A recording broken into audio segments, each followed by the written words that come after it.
Bonjour et bienvenue sur ce plateau de formation plasturgie. Vous travaillez dans les matières plastiques ou vous découvrez cette industrie, eh bien cette série de cours est faite pour vous. Elle vous permettra de faire plus ample connaissance avec les matières plastiques et la plasturgie. Ce module de formation est consacré aujourd'hui aux techniques de transformation des matières thermoplastiques et aux techniques de finition des pièces.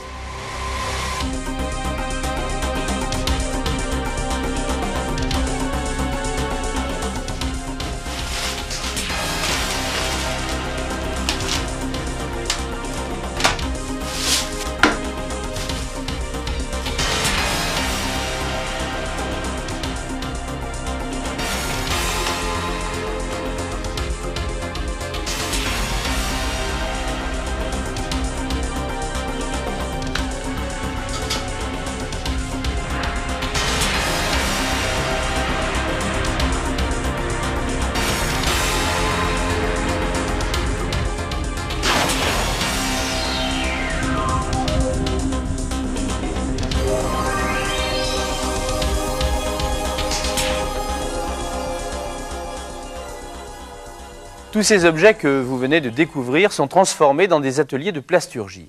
Voyons maintenant ce que représente cette industrie, cette profession. L'industrie de la transformation des matières plastiques, la plasturgie, représente plus de 4800 établissements, plus de 140 000 salariés, un chiffre d'affaires de plus de 100 milliards et plus de 3600 milliers de tonnes de matière transformées par an.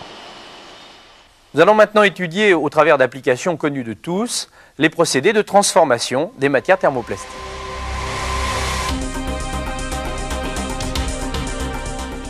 Comme vous l'avez appris dans le module de formation Connaissance des matières plastiques, les polymères thermoplastiques se présentent sous forme de granulés, de poudre ou encore de résine liquide.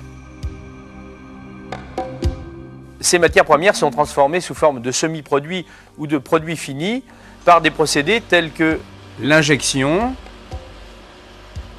l'extrusion,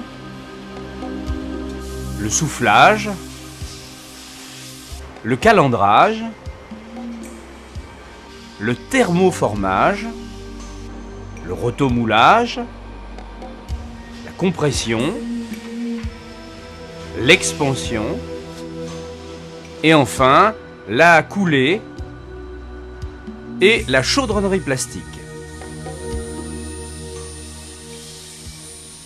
Avant d'étudier tous ces procédés, revoyons le comportement des matières thermoplastiques à la chaleur en considérant le cas courant d'un polypropylène.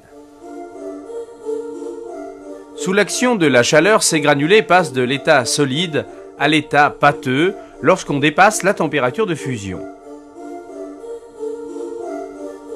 Le polymère malléable a alors la capacité d'épouser des formes et de les conserver par refroidissement. Notons que ces matières thermoplastiques sont facilement recyclables car le changement d'état est réversible.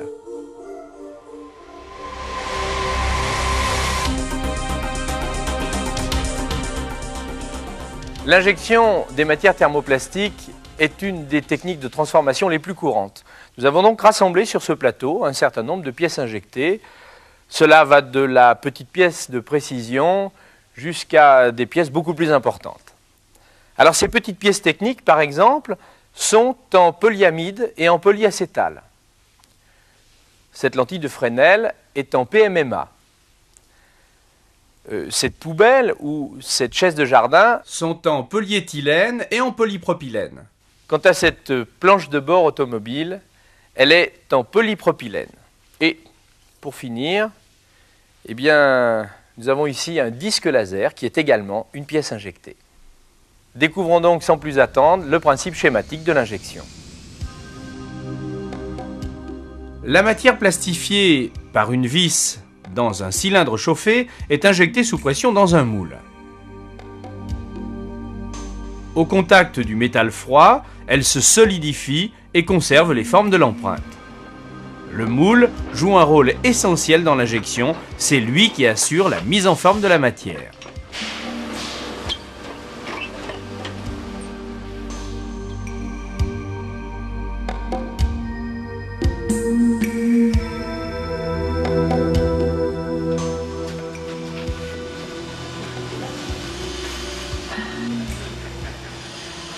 La presse à injecter est composée de deux ensembles. L'ensemble de plastification qui fond le polymère et qui l'injecte sous pression dans le moule, et l'ensemble de fermeture sur lequel on adapte le moule. Ce système assure les fonctions fermeture, verrouillage, ouverture, démoulage. Notons que les pièces peuvent être démoulées manuellement ou automatiquement, par gravité ou au moyen d'un robot ou d'un manipulateur.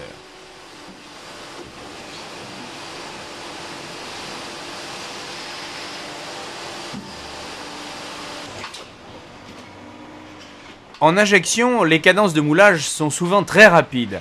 Par exemple, ce conditionnement de laitage est injecté, refroidi, démoulé en 2 secondes.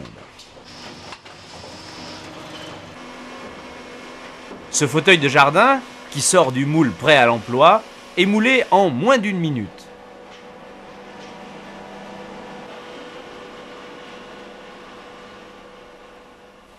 Voilà, il faut noter de plus que les matières thermoplastiques peuvent être injectées sous différentes formes. Par exemple, cette pièce technique est en polyamide renforcé fibre de verre. Ces claviers de téléphone sont injectés en bicouleur. Ce feu arrière de voiture est injecté en tricouleur. Cette cuve de machine à laver est injectée en polypropylène allégé. Et on parle d'ailleurs couramment d'injection monomatière, bimatière, bicouleur, multicouleur et d'injection d'allégé. Il est également possible de surmouler une matière souple sur une matière rigide et également une matière plastique sur un insert métallique. On parlera alors de surmoulage.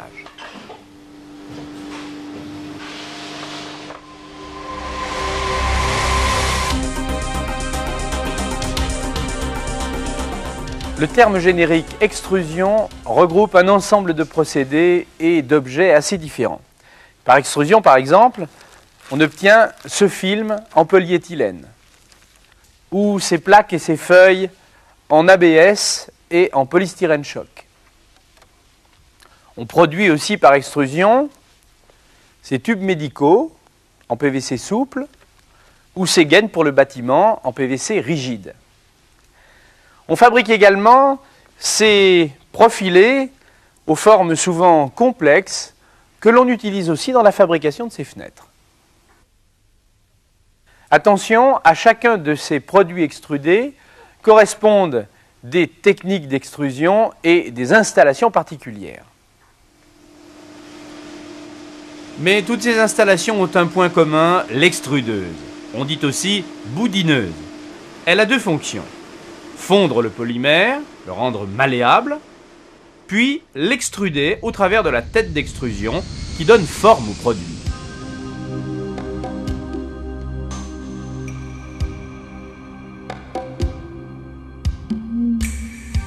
Selon la tête d'extrusion placée à la sortie de l'extrudeuse, on obtient différents types d'objets. Et vous entendrez parler de tête droite, de tête d'équerre, de filière plate, de filière ronde ou encore profilée. Une tête à filière plate permet la fabrication d'une feuille ou d'une plaque.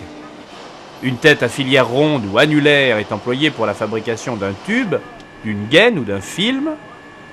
Une filière profilée donne bien évidemment des profilés plus ou moins complexes. Intéressons-nous d'abord à la terminologie. On parle d'extrusion gonflage ou d'extrusion filière plate ou encore d'extrusion de tube ou de profilé. Pour en savoir plus, transportons-nous maintenant dans les ateliers d'extrusion.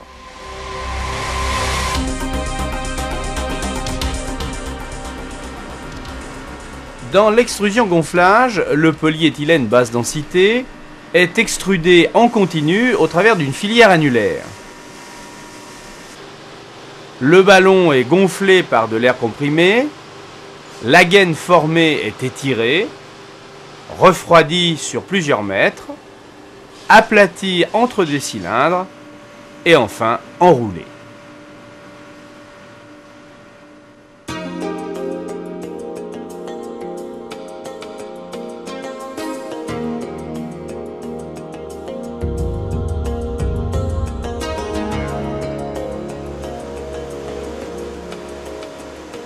On obtient par ce procédé de la gaine en grande largeur pour l'agriculture ou encore de la gaine à soufflet pour la sacherie.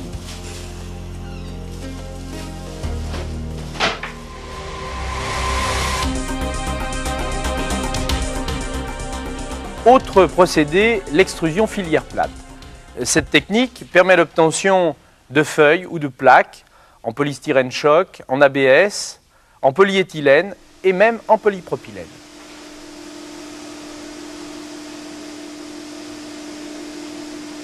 À la sortie de la boudineuse, le polymère est extrudé au travers d'une tête à filière plate. À la sortie de la filière, l'extrudat est laminé entre les cylindres d'une calandre. Le train de calandre se compose de 3 cylindres chauffés. L'image de synthèse nous permet de visualiser l'architecture générale d'une ligne d'extrusion de plaques.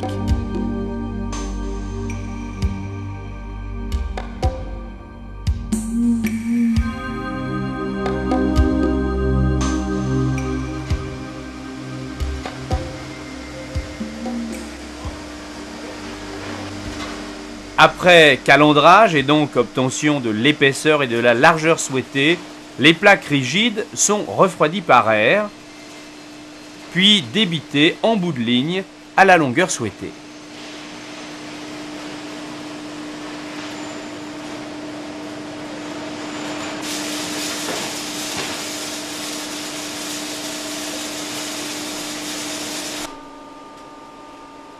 Notons que certaines installations permettent l'extrusion de plaques multicouches. On parle alors de coextrusion.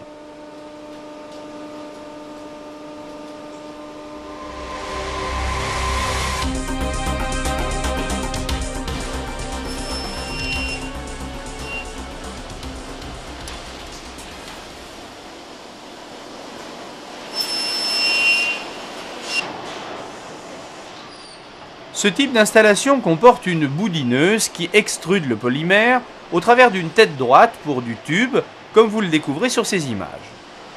À la sortie de la tête d'extrusion, le tube est étiré, puis conformé et figé dans la forme souhaitée, dans des conformateurs placés à l'entrée du bac de refroidissement par eau. L'image de synthèse vous montre ici le rôle essentiel du conformateur sous vide sur les qualités géométriques et dimensionnelles d'un tube extrudé.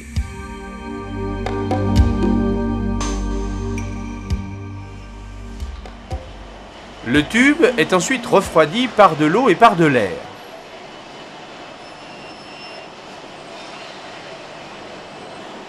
Tout au long de la ligne, il est entraîné par le tireur. En bout de ligne, il est débité à la longueur souhaitée.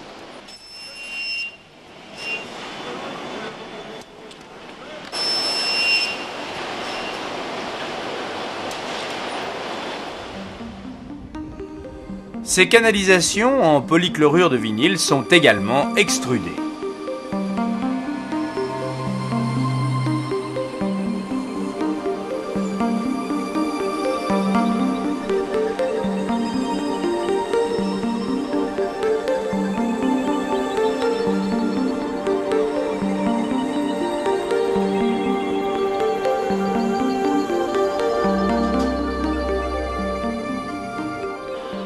Ces profilés sont extrudés à partir d'une poudre de PVC. L'installation comprend une extrudeuse qui plastifie le polymère à 180 degrés, une tête d'extrusion, un conformateur sous vide. Après refroidissement, à la sortie du tireur, les profilés sont débités par une scie circulaire.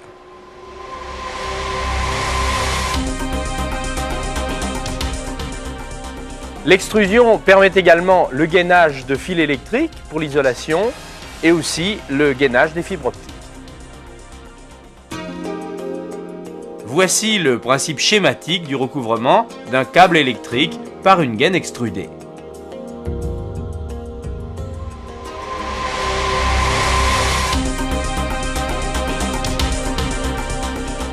Tous ces films en PVC plastifié de quelques centièmes d'épaisseur ne sont pas obtenus par extrusion filière plate, mais par calendrage. L'installation de calendrage ne comporte pas de boudineuse et je vous propose maintenant de découvrir un train de calandre. Première étape du process, la préparation d'un mélange sec, poudre de PVC, plastifiant, adjuvant. Le dry blend est gélifié dans un mélangeur interne.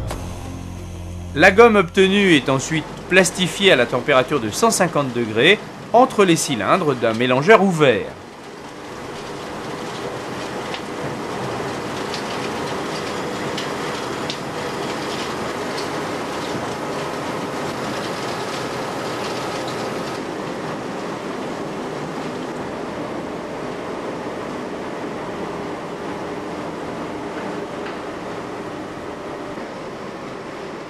Après extrusion et filtrage, le PVC est enfin laminé entre les cylindres d'une calandre en L. Cette calandre comporte 4 cylindres régulés en température.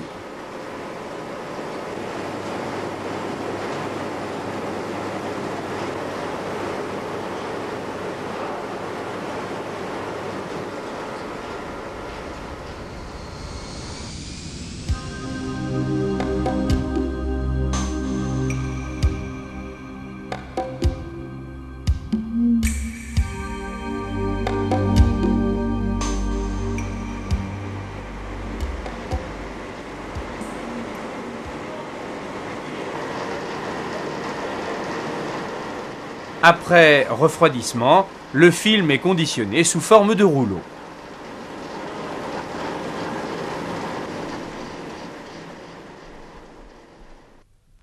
Pour terminer, notons que différentes techniques permettent l'induction de papier ou de tissu, et c'est le cas par exemple de cette imitation cuir, obtenue par induction de tissu par du polychlorure de vinyle plastifié.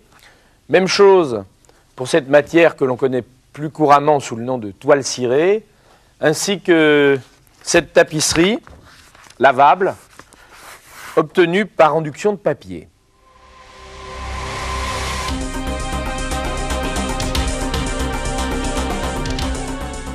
Depuis le début de ce module, vous avez vu différents types d'objets. Des pièces assez complexes pour l'injection, des profilés, des feuilles, des films, des plaques, obtenus par différentes techniques d'extrusion, de calendrage.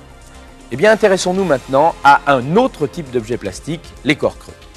Par exemple, ces flaconnages, ou ce réservoir automobile, ou ce container, ou même ce type de jouet. La technique la plus répandue est le soufflage, et je devrais d'ailleurs dire les techniques, car il existe plusieurs techniques de soufflage des corps creux. Autre procédé de fabrication des corps creux, le rotomoulage, grâce auquel on obtient ces pièces automobiles, cet appuie-tête, ces accoudoirs, ces réservoirs, ou même ce container, également ce présentoir publicitaire, ou encore cette pièce pour installation porchère.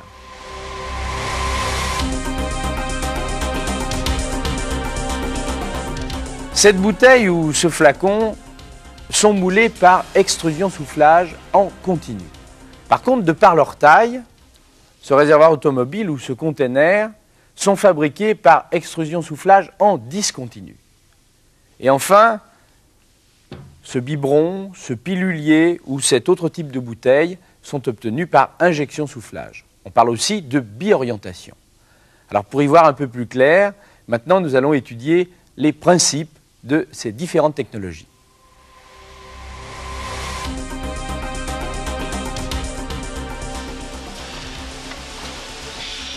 Intéressons-nous d'abord à l'extrusion-soufflage de ce flacon. L'installation comporte une boudineuse qui plastifie, qui fond le polyéthylène haute densité. Le polymère est extrudé en continu au travers d'une filière annulaire. La paraison obtenue, malléable, est emprisonnée dans le moule, puis soufflée par de l'air comprimé.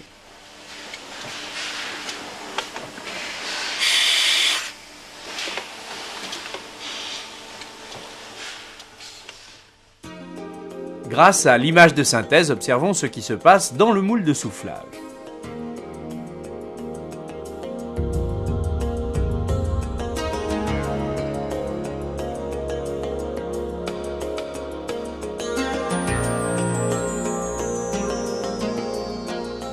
Au contact du moule froid, le polyéthylène se solidifie et conserve les formes de l'empreinte.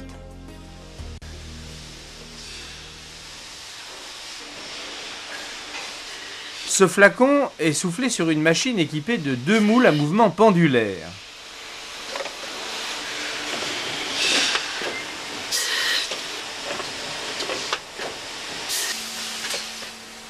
Cette machine extrude 3 paraisons simultanément et souffle donc 3 flacons en même temps.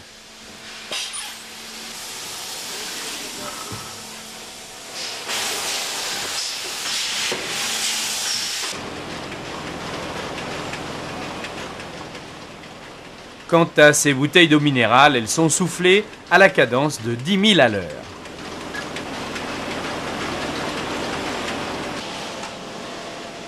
Dernier exemple, l'extrusion-soufflage en discontinu de ce conteneur de grand volume.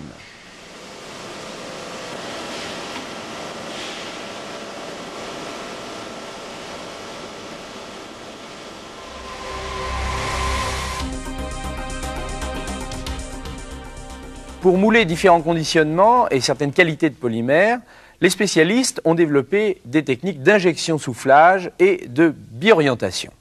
Par exemple, ce pilulier est soufflé à partir de cette préforme injectée. Même chose pour cette bouteille d'eau minérale en polyester thermoplastique, soufflée à partir de cette préforme injectée.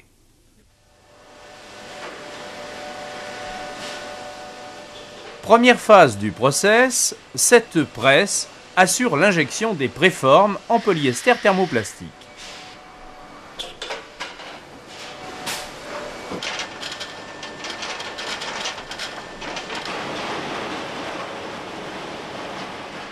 Les préformes alimentent ensuite le carrousel de soufflage.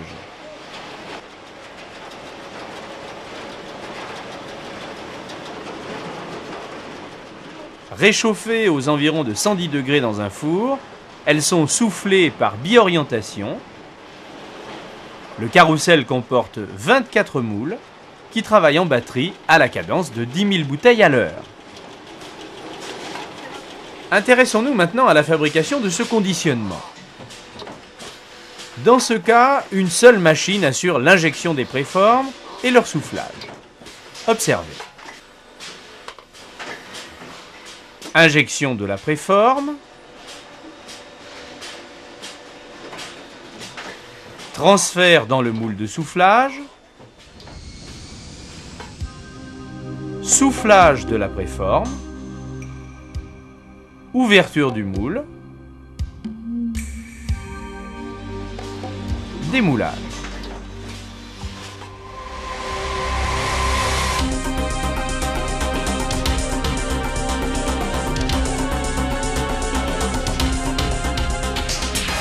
Ces cuves de 1500, 2000, 3000 litres, ces aires de jeu réservées aux enfants, ces luminaires anti-vandalisme, tout comme ce container ou ces diverses pièces techniques pour l'automobile, notamment ces petits réservoirs en polyamide, sont fabriqués par rotomoulage.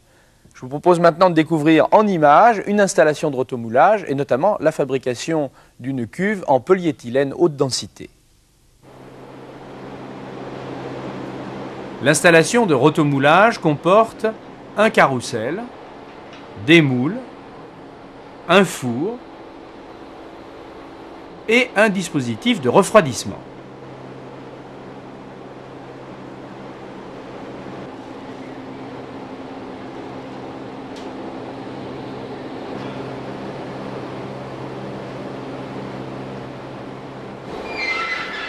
Première étape du process, le chargement de la poudre de polyéthylène dans le moule.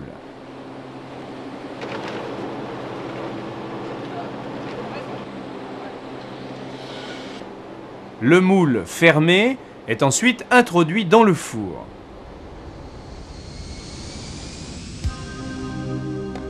Sous l'action de la chaleur, le polymère malléable épouse les formes du moule en rotation suivant 2 axes.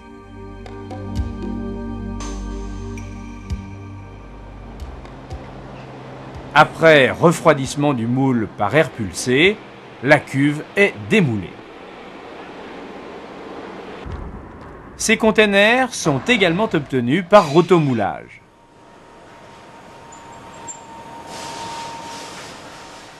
Ces pots d'accoudoir automobile sont rotomoulés à partir d'une résine de PVC liquide appelée plastisol.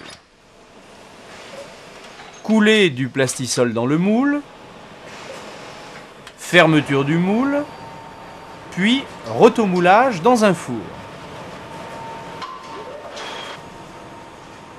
Après gélification du plastisol, transfert des moules dans la zone de refroidissement assurée par pulvérisation d'eau. Et enfin, démoulage des pièces. Ces réservoirs sont rotomoulés à partir d'une poudre de polyamide.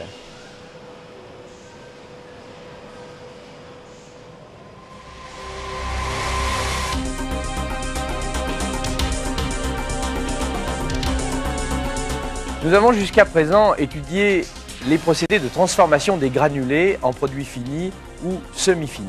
Nous allons nous intéresser maintenant à la transformation de ces plaques ou de ces feuilles en produits finis. Alors c'est le cas de ces emballages de laitage obtenus par thermoformage. C'est aussi le cas de ce bac de manutention, de cette baignoire, de la carrosserie de cette machine à tirer les photos. Et c'est enfin le cas de cette planche à voile dont la peau est obtenue par thermoformage associée à des matériaux composites. Tous ces objets sont obtenus par thermoformage par le vide. Analysons ce procédé.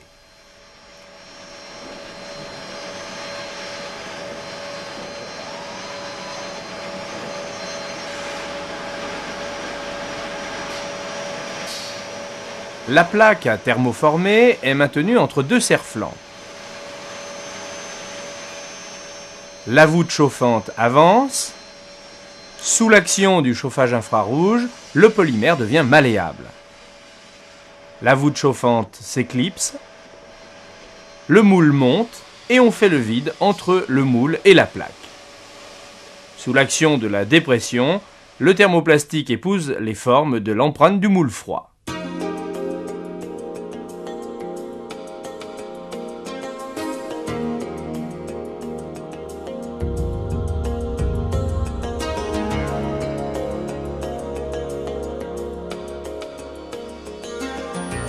Après refroidissement, la pièce est démoulée et détourée.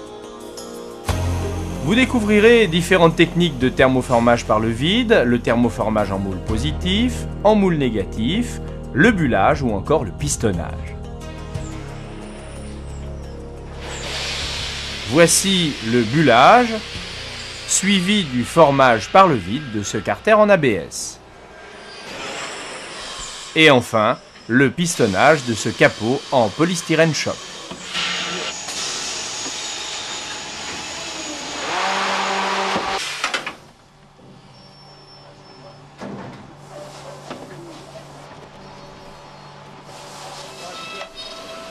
Notons que très souvent, un centre d'usinage assure le détourage des pièces thermoformées.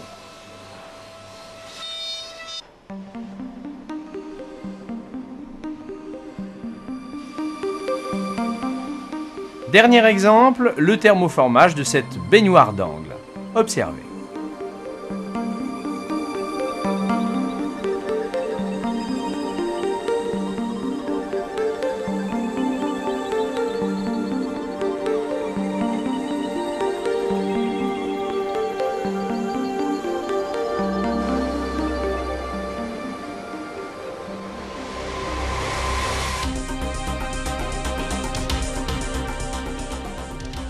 Les matières thermoplastiques se présentent également sous forme de mousse. Mousse de PVC, mousse de polyéthylène et aussi, bien sûr, polystyrène expansé, matériau que vous connaissez tous.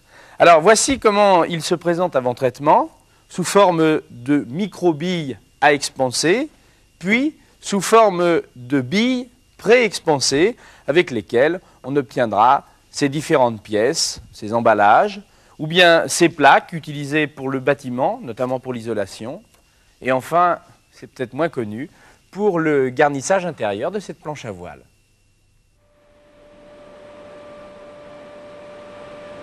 Première phase du process, la pré-expansion des microbilles de polystyrène dans un prémousseur à la température de 60 à 80 degrés par vaporisation de l'agent gonflant contenu par les microbilles. Après séchage et stabilisation, les billes pré-expansées sont moulées sur une machine spécifique équipée d'un moule dans lequel on provoque leur expansion finale, leur collage et la formation de l'objet par l'action de la vapeur d'eau.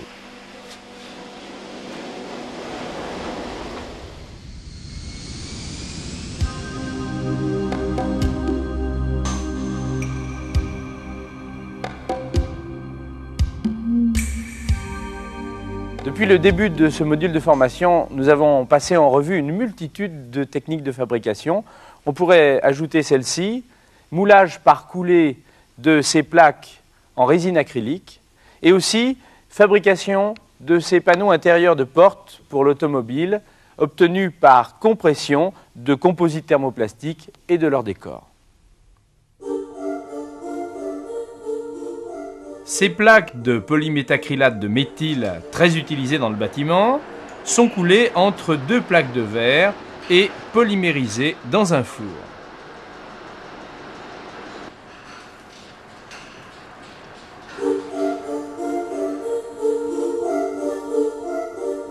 Ces panneaux de porte en composite thermoplastique sont moulés par compression. Ce procédé assure en un coup de presse le formage du composite et du décor.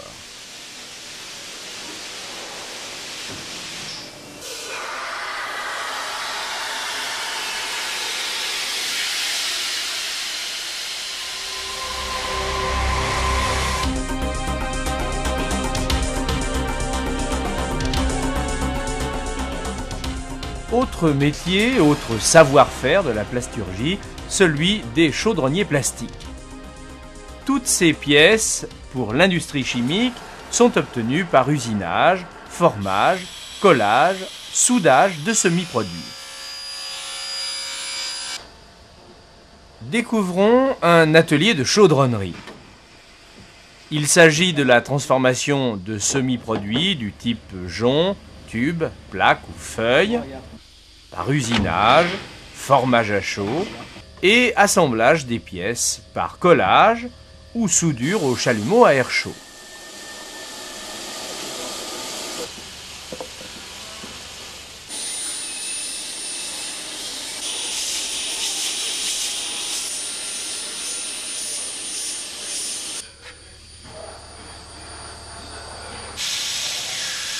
Notons que les pièces chaudronnées sont souvent renforcées par des composites thermodurcissables du type polyester fibre de verre.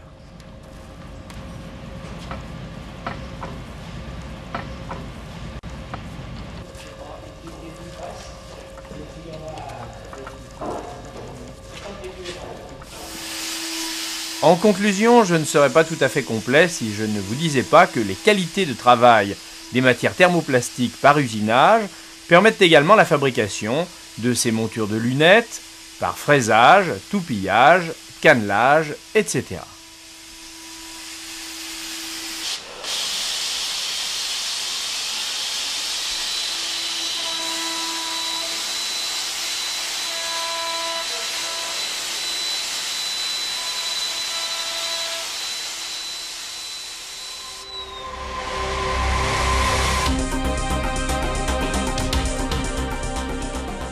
Eh bien, pour terminer ce module de formation, intéressons-nous maintenant aux techniques de finition des pièces plastiques. Les pièces subissent après moulage des opérations de reprise, de contrôle et d'assemblage. En effet, ces dernières années, les plasturgistes ont évolué vers le rôle d'équipementier en livrant des produits finis plus élaborés et en évoluant vers d'autres savoir-faire, d'autres métiers.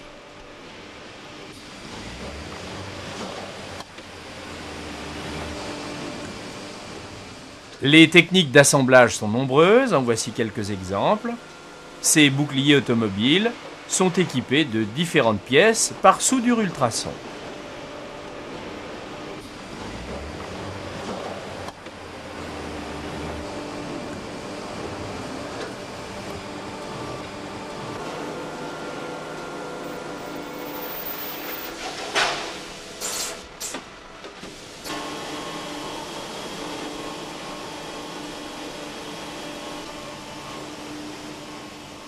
Le décor de ce panneau de porte est collé et également soudé par ultrasons.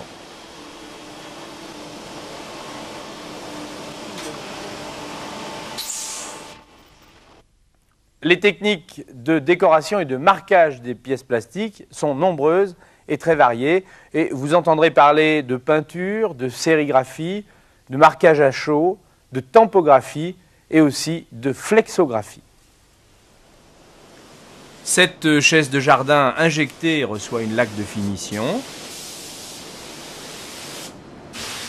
Cette façade de téléviseur reçoit également un traitement de surface, tout comme ces boucliers automobiles qui sont peints et vernis.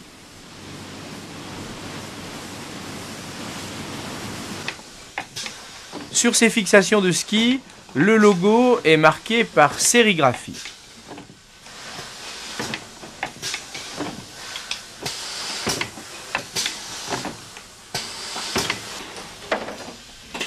Voici un autre procédé de décoration, le marquage par tampographie.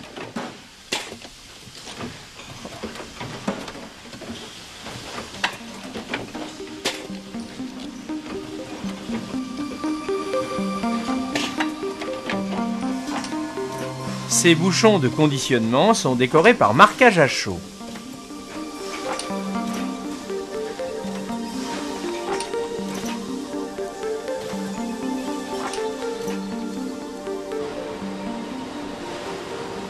Et enfin, ce film extrudé est décoré par flexographie 4 couleurs.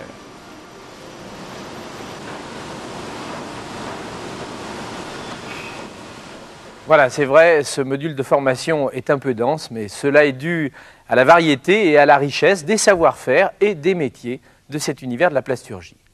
Il faut en tout cas que vous reteniez absolument dans un premier temps la diversité des types d'objets en matière thermoplastique. Et les principes des différentes techniques de transformation.